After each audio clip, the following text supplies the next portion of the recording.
एक common problem जो हम लोगों को ओपीडी में फेस करना होता है, जब पेशेंट अल्ट्रासोनोग्राफी करवा के आती हैं और हम लोग अल्ट्रासोनोग्राफी की रिपोर्ट देखते हैं तो उसमें कॉर्ड अराउंड द नेक यानी कि बच्चा का गर्भनाल बच्चे के गर्दन के चारों तरफ फंसा हुआ हो, यानी कि वन लूप ऑफ कॉर्ड यानी एक बार घुमा हुआ हो, 2 बार हो सकता है, कभी कभी किसी किसी कंडीशन में 3 बार भी loop of cord around the neck हो सकता है। तो आज मैं इसी टॉपिक पे बात करना चाहूंगी, क्यों ये ऐसा होता है, इसके कारण क्या क्या दिक्कतें आ सकती हैं और हम लोग कैसे इसको प्रिवेंट कर सकते हैं और हम लोगों को क्या क्या सावधानियां रखनी है। नमस्कार, मैं डॉक्टर संध्या कुमारी, पावर हाउस रोड, बेगूसराय से आज बात करना चाहूंगी कॉर्ड अराउंड द नेक यानी कि बच्चे का गर्भनाल बच्चे के गर्दन के चारों तरफ लपेट जाना।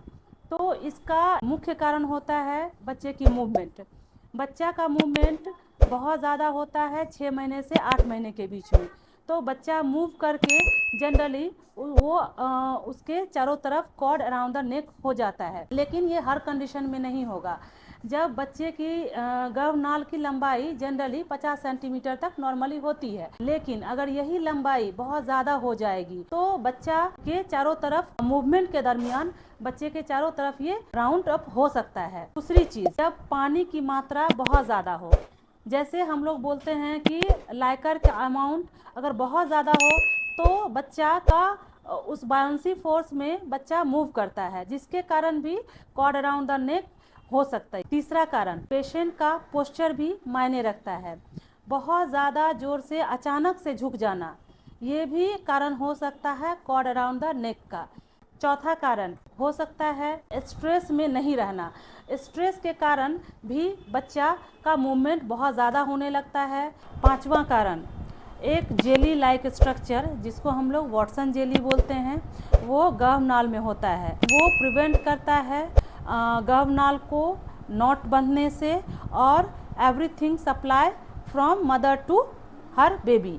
तो ये चीज़ अगर वॉटसन जेली की मात्रा कम हो जाए तो भी कॉर्ड अराउंड नेक होने की संभावना बढ़ जाती है। और लेबर के समय में हम लोगों को 2 चीज़ ध्यान में रखनी रहती है। जब पेशेंट का कॉर्ड अराउंड द नेक है और पेशेंट को लेबर पेन हो रहा है तो हम लोगों को बच्चा का धड़कन पे ध्यान रखना है और लेबर के प्रोग्रेस पे ध्यान देना है।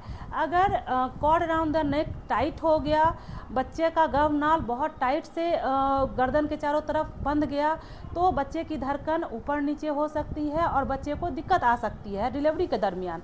तो हम लोगों को एफएसएच पे ध्यान रखना है। हम लोगों को जो ज़रूरी जांच उस समय होती है सीटीजी मशीन से फीटल मॉनिटरिंग, यानी सीटीजी मशीन से हम लोग बच्चे की धड़कन और एवरीथिंग हम लोग देखते हैं। तो इसको हम लोग प्रिवेंट कर सकते हैं अगर हम लोग स्ट्रेस ना लें। इसके अलावा अगर हम लोग रेगुलर एएनसी चेकअप में हों तो इन चीज़ों को प्रिवेंट किया जा सकता है। तो बहुत ज़्यादा किसी चीज़ में घबराने की ज़रूरत नहीं है। अगर ऐसा आता है तो आप आराम से रहिए और जैसा डॉक्टर बोलते हैं वो उचित सलाह मानिए।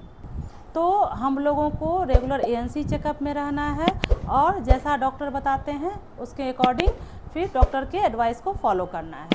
धन्यवाद।